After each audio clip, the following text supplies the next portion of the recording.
Quarta corsa, premio Taccambaro, buoni cavalli di 4 anni sono in sé al via per il ritiro del numero 7, 1 Crystal Trio, Marco Stefani, 2 Clario, Antonio Di Nardo, 3 Caution S, Tommaso Gambino, 4 Kronos Lux, Carmine Piscuoglio, 5 Cesare AMG, Lorenzo Baldi, 6 Cralgido SM, Andrea Farolfi.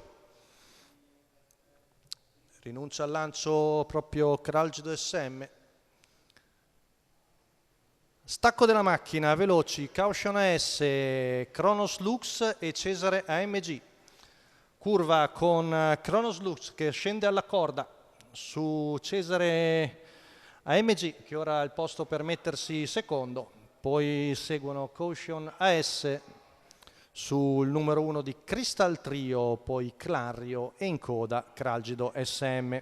13-6 il veloce lancio del figlio di Maharaja che conduce tutti in fila indiano. Ora c'è un vistoso rallentamento ad opera di Carmine Piscuoglio, viene fuori comunque un 28-6 per il primo quarto e lascia l'ultima posizione Cralgido SM e si mette in moto all'esterno. Intanto siamo ormai in prossimità del paletto dei 600 metri, passato da Kronos Lux in 44,2, 15,6 per la curva. Si va decisamente piano ora dopo lo strappo iniziale.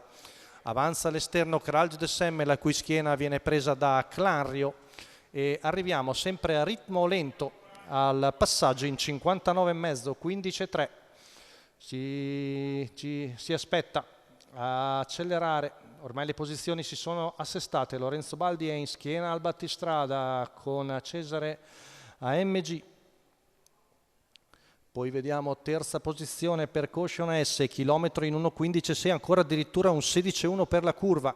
Sempre in mano Carmine Piscuoglio con Kronos Lux all'esterno e sempre il numero 6 di Cralgido SM, 14,7, si è accelerato ma neanche tantissimo. Ora fuoco alle polveri con Kronos Lux che accelera, Cesare MG è lì ma non ha la destra libera, tenderà probabilmente l'open stretch. Ultima curva passata in 13,7, cambiato decisamente il ritmo. Kronos Lux tenta lo stacco, Kronos Lux che ha preso un po' il tempo a tutti. Cesare MG ci prova, ormai è tardi e vince con la gamba in alto Carmine Piscuoglio che viene a vincere questa bella corsa con Kronos Lux, il figlio di Maharaja. Il training di Francesco Alessandrini, i colori di Domenico Galdi, in percorso di test, è andato di conserva fino a mezzo giro dalla fine, poi ha prodotto un allungo veramente notevole per l'ultimo quarto. Vediamo la gamba su di Carmine Piscuoglio che viene a vincere con un comunque valido Cesare MG al terzo dopo percorso esterno Cralgido SM.